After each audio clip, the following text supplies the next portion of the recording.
Sir Gorkhaland को लेकर के आज चौथे दिन भी लगातार प्रोटेस्ट जारी रहा, पत्थरबाजी हुई है, मीडिया गाड़ी जलाई गई है और जो वहाँ की आंदोलन है GJM जो राजनीतिक पार्टी कहें उसको गोरखालैंड की पार्टी बोले, उनका साफ कहना है कि बंगाल पुलिस हमको इस आंदोलन को दबाने का कोशिश कर रही है, हमारे संस्थाओं पे लगातार उनका छापा चल रहा है और ममता बनर्जी सरकार पूरी तरह से इस आंदोलन को दबाने की कोशिश कर रही है।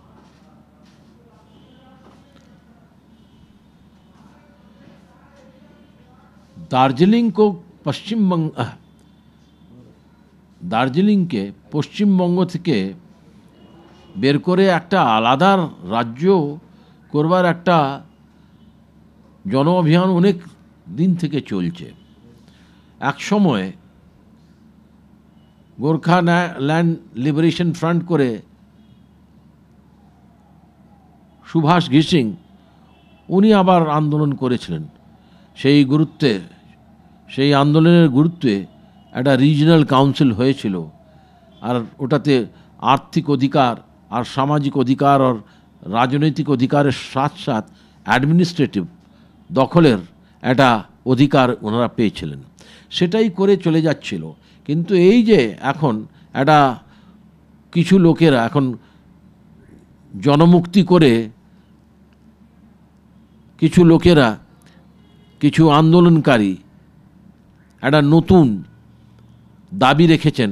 আর ও দাবির মানে হলো কি কোনো রকমেই আমরা কথা শুনবো না, আর আমরা গোর্খাল্যান্ডে নেবার জন্যে যে কিছু হবে এই অনিশ্চিতকালীনের বন্ধ ডেকে, আর তারপরে যে হিংসা হচ্ছে, আর সবথেকে বেশি কথা শুনুন ওই মিডিয়ার গাড়িগুলোকে পুড়িয়ে দেওয়া যাচ্ছে, এটা বলছে কি এটা ঠিক নয়, এটা আন্দোলনের পক্ষে নয়, এটা জনসাধারণের পক্ষে নয়।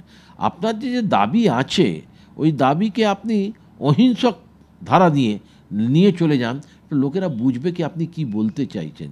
কিন্তু হিংসক করে হাজার হাজার লোক যে দার্জিলিংয়ে অন্য প্রান্ত থেকে ট্যুরিস্টের মতন আসে, সেই ট্যুরিস্টের আসবার কারণেই দার্জিলিংয়ে সব আর্থিক গতিবিধি হয়, লোকেদের দোকান চলে, চাখানা চলে, হোটেল চলে, আর নানা রকমের হাজার হাজার লোক ওটা থেকে জব পায়, কাজ পায়। হ্যাঁ, সেটা আপনি বন্ধ করে কি বলতে চান, কি করতে চান এরা? আর এখন দিল্লিতেও কিছু লোকেরা গভর্নমেন্ট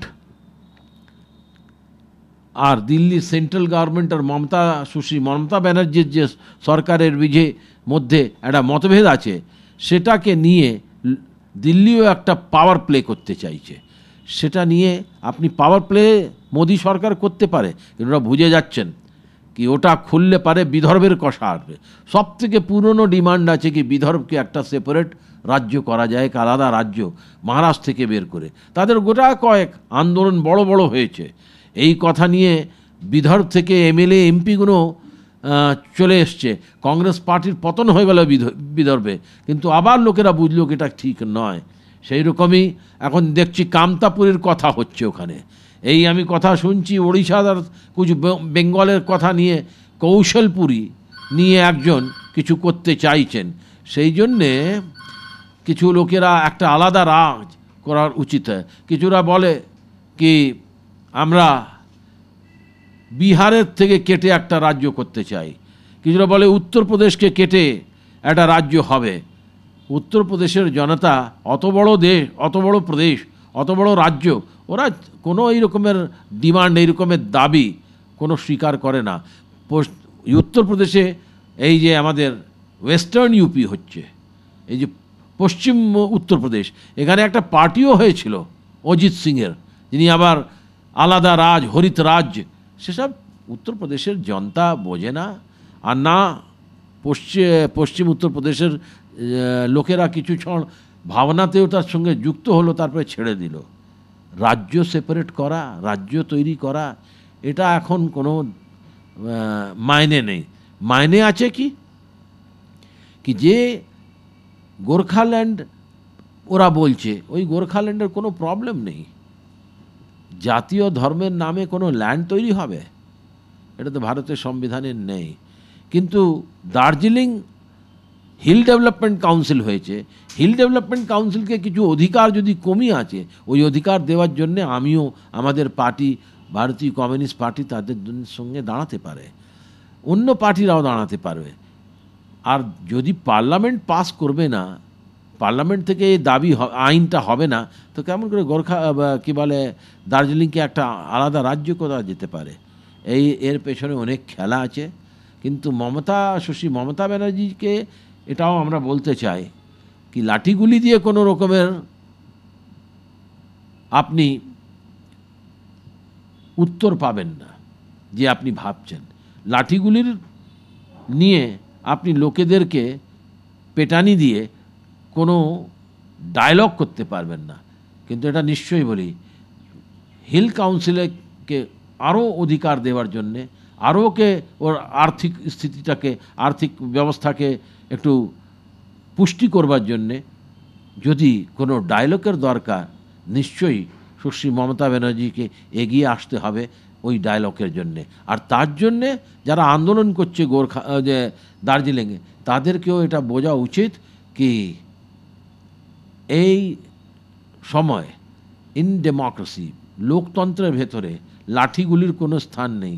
আগুনবাজি পুড়নি থেকে কিছু হবে না, গুলি চালালেও কিছু হবে না, খালি বললে পারে কিছু হবে। ডেমোক্রেসিতে ডায়লগ, সংবাদ করে, সংবাদহীনতাকে শেষ করে সংবাদ করলে পারে দুই পক্ষে থেকে কিছু রাস্তা বেরোবে। এটা আমাদের শুভেচ্ছা। ममता बनर्जी ने बोला है केंद्र सरकार से कि सभी राज्यों के किसानों को लोन माफी को केंद्र सरकार को देखना चाहिए, क्योंकि नोटबंदी का असर है जो आज किसान परेशान है और कर्ज नहीं चुकाने के कारण सुसाइड कर रहे हैं, किसान मर रहे हैं। ভারতের কৃষক একটা ভয়ঙ্কর পরিস্থিতি থেকে বেরোচ্ছে, দাঁড়িয়ে আছে চারদিকে ওর কাছে এত প্রশ্ন দাঁড়িয়ে গেছে, কেউ চাষি থাকবে কিনা থাকবে, এই প্রশ্ন চিহ্ন। National sample survey organisation, Bharat সরকার, তারা 4-5 বছর আগে একটা রিপোর্ট দিয়েছিল কি ভারতে 40% কৃষক আছে, চাষি আছে, তারা কৃষক না থাকতে চায়, তারা তারা চাষটা ছেড়ে দিয়ে কিছু অন্য কাজ খুঁজতে চায়। কেন? ওরা বলছে কি চাষ থেকে কিছু পাওয়া যায় না, চাষ থেকে কি হচ্ছে, কোনো রকমে দুটো সময় খাবার হয়ে যাচ্ছে, কিন্তু কাপড় জামা হচ্ছে না। ভারতের কৃষক পরিবারে ওই পরিবার সুখী আছে যার পরিবারে চাষ ছাড়া একজন কোনো গভর্নমেন্ট কিংবা মাস্টার আছে, গভর্নমেন্ট এমপ্লয়ি আছে, তাদের বাড়িতে একটা কিছু টাকা আসে, তারাই গ্রামে সুখী আছে, তাদেরই গ্রামে দেখবেন একটা পাক্কা বাড়ি আছে। এটা 2011 যে ন্যাশনাল কনসেনসাস রিপোর্ট আছে, সেন্সাস রিপোর্ট আছে, যে জনগণনার রিপোর্ট ভারত সরকারের আছে। কি বলেছে? তারা বলেছে 19.5 কোটি লোক যারা গ্রামে থাকে, 19.5 কোটি পরিবার যারা গ্রামে থাকে, তাদের জীবন একটা নারকীয় জীবন। ওই জীবনে বলেছে খালি 1.5% লোক এমন আছে ওই 19.5 কোটি পরিবারের মধ্যে যাদের মান্থলি ইনকাম 5,000 টাকা থেকে বেশি আছে, নাহলে সব কমই আছে। আমাদের ভারতে যে চাষিরা আছে বেশ ভাগে 80%, 78% তারা ছোট মধ্যম গরিব চাষি আছে। বড় চাষি কাদেরকে লেখা যাচ্ছে? যারা 10 একরের ফার্ম আছে, যাদের 10 একর জমি আছে, তারা বড় চাষি। কিন্তু এটা দেখুন, একটা আমি দেখেছি, আমি নিজের রিসার্চ করে বলছি, যেটা গভর্নমেন্ট অফ ইন্ডিয়াকে আমি পাঠিয়েছিলাম, ওটা এগ্রি করলো কি আপনি ঠিকই বলছেন। আমি বললাম এই যে বছর 2016-তে যে 12,610 জন চাষিরা আত্মহত্যা করেছে, তাদের মধ্যে দেখলে পারে আমি পালাম মহারাষ্ট্র থেকে সবচেয়ে বেশি আত্মহত্যা করেছে, পঞ্জাবে আছে, তামিলনাড়ুতে আছে, কি বলে কর্ণাটকাতে আছে, মধ্যপ্রদেশে আছে। এই 12,610 চাষির মধ্যে 37% চাষিরা তাদের কাছে ছিল 10 একর জমি। মানে এক 10 একরের জমি চাষি একটা ভালো চাষি হয়, সেটাও এখন অসুরক্ষিত নিজেকে বুঝছে। সে বুঝছে কি বাড়ির কাজ চলবে না, তাদের উপরে লোন হয়ে যাচ্ছে, তাদের উপরে করজ আছে ব্যাংকের 1 লক্ষ 2 লক্ষ 5 লক্ষ 7 লক্ষ। কেন নাকি তারা নিজের যে চাষ করছে তার দাম পাচ্ছে না। চাষের দাম বেড়ে গেছে, ইনপুট কস্ট বেড়ে গেছে, কিন্তু যে প্রডিউস হচ্ছে, যে প্রোডাকশন হচ্ছে, তার মার্কেটে যে দাম আছে সেটা ডিপ্রেশন আছে।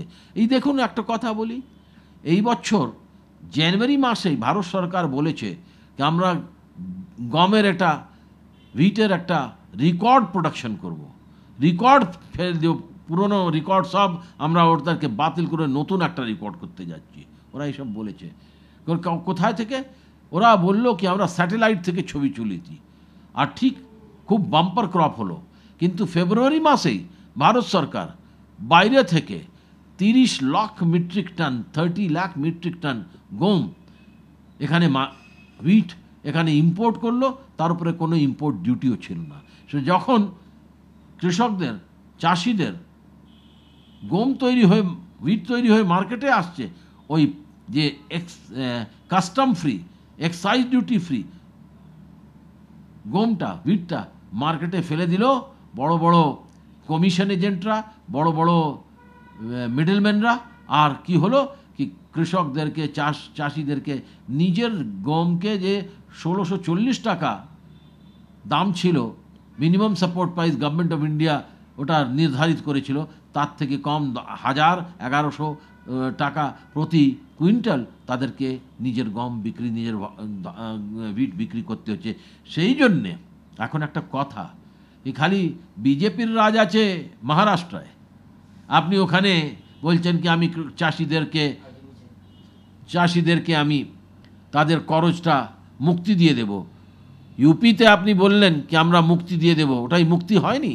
প্রধানমন্ত্রী ইউপির ইলেকশনে বলেছিলেন নরেন্দ্র মোদীজি কি সবার কৃষকদের, চাষিদের যত দেনা আছে সব দেনাটা মাফ হয়ে যাবে গভর্নমেন্ট। এখন কি বলেছেন কি যারা 1 লক্ষ টাকা তক যাদের ধার আছে, আর যারা ছোট্ট কৃষক চাষি তাদেরই মাফ হবে, অন্যদের মাফ হবে না। আর এখন ওটা আস্তে আস্তে 3 বছর লাগবে। আর দিল্লিতে central finance minister Arun Jaitley বলছে যে আমরা কাউকে 1 টাকা দেব না চাষিদেরকে করজের নিবৃত্তি থেকে, এটা যদি করতে হবে তো স্টেট গভর্নমেন্টকে করতে। তো কি এইসব কথা বলা যাচ্ছে? কৃষিয়া কেন আগে বেড়েছে? কোথায় আগে বেড়েছে? 2016 বছরে 12,610 কৃষক আত্মহত্যা করেছে, রেকর্ড আত্মহত্যা হয়েছে, বলেছে আগে। এই খালি একদম বাজে মিথ্যে একটা প্রচার চলছে। এই মোদী সরকারের মেইন মন্ত্রণা হলো প্রচারের উপরে, ঝুট প্রচার, সত্য থেকে বাইরে থেকে অসত্য বলে আপনি সরকারকে চলাবেন। এই দিন এটা বেশি দিন চলবে না। এটা আমি বলছি, বেশভাগে যত ইলেকট্রনিক মিডিয়া আর প্রিন্ট মিডিয়া আজ মোদী সরকারের একটা লাগছে কি ওরা ওদের দরবারের একটা দরবারি। क्या आम सहमति से राष्ट्रपति चुना जा सकता है और राष्ट्रपति कौन हो सकते हैं? कैसे राष्ट्रपति होने चाहिए भारत?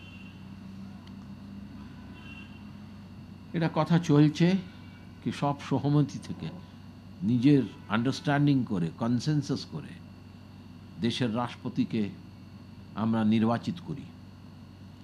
কিন্তু এটা বিপক্ষের উপরে নির্ভর নয়, এটা যারা ক্ষমতায় আছে, যারা দখলে আছে তাদের জিম্মেদারি, তাদের নৈতিক কর্তব্য অপোজিশনের সঙ্গে কাজ করে একটা এমন নাম, একটা এমন প্রতিষ্ঠিত ব্যক্তির নাম উনি নিয়ে আসুন বিপক্ষের কাছে, তারা বলে কি না এটা ঠিক। কিন্তু পার্টির ক্যান্ডিডেট আনলে পারে, আরএসএসের ক্যান্ডিডেট আনলে পারে, এটা অসম্ভব কি বিপক্ষ আপনাকে সাপোর্ট করবে। নন পার্টি পারসন, তার ইন্টিগ্রিটি, সে আবার ভারতের সংবিধানের প্রতি প্রতিবদ্ধ থাকে যে ভারতে একটা কমিউনাল কথা করে না। আমি তো বলছি বারবার, সে আবার না আরএসএসের লোক হয় না, হিন্দু ফান্ডামেন্টালিস্টের সঙ্গেও থাকে না, আর মুসলিম ফান্ডামেন্টালিস্টের সঙ্গে থাকে না। একটা ভালো সেকুলার যে গান্ধীর ফিলসফিটা নিয়ে চলে, যে গান্ধিয়ান সোশ্যালিজমের রাস্তা যায়, যে নেহরুর নিউ কালচার তার পক্ষে দাঁড়ায়, এই রকমের লোক এখন দরকার। যে ভারতে এই রকমের এই নানা রকমের নানা রাজ, কোনো জায়গা দার্জিলিংকে রাজ করো, কোনো জায়গা কামতাপুরীকে রাজ করো, কোনো জায়গা কৌশলপুরী করো, কোথাও বলছে ইউপিকে আবার বিভক্ত করো, কেউ বলছে বিহারকে আবার বিভক্ত করো।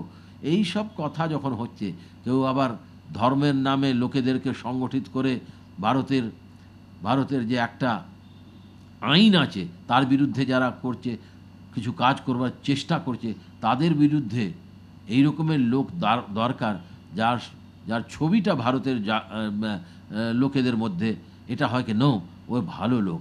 এখন নিয়ে মনে করুন যে এরকম আব্দুল কালাম ছিল, ভারতের প্রত্যেক লোক বলতো কি হবে, প্রত্যেক এই ভারতে যারা জন্ম নিয়েছে তাদের কোনো একটা জাত হবে, তাদের একটা কোনো ধর্ম হবে, কিন্তু ধর্ম আর জাতি, নিজের ধর্ম আর নিজের জাতির ওপরে দাঁড়িয়ে ওটাকে মেনে আপনাকে এইরকম কাজ করতে হবে এই ভারতে দেশে, কি আপনার উপর কেউ বলে না কি আপনি জাতিবাদী, কেউ বলতে পারে না কি আপনি ধর্মবাদী ইয়া অধর্মবাদী।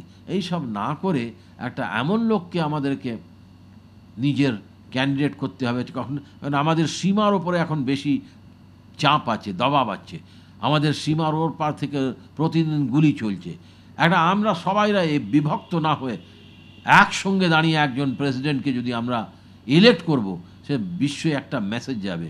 কিন্তু যদি ভারতীয় জনতা পার্টি, যদি নরেন্দ্র মোদী নিজের লোককেই রাষ্ট্রপতি করবার জন্যে এই দিক থেকে ওই দিকে করবেন, থার্ড ডিগ্রি করবেন, তাহলে বিপক্ষ কিছু করবে না। বিপক্ষ অপেক্ষা করছে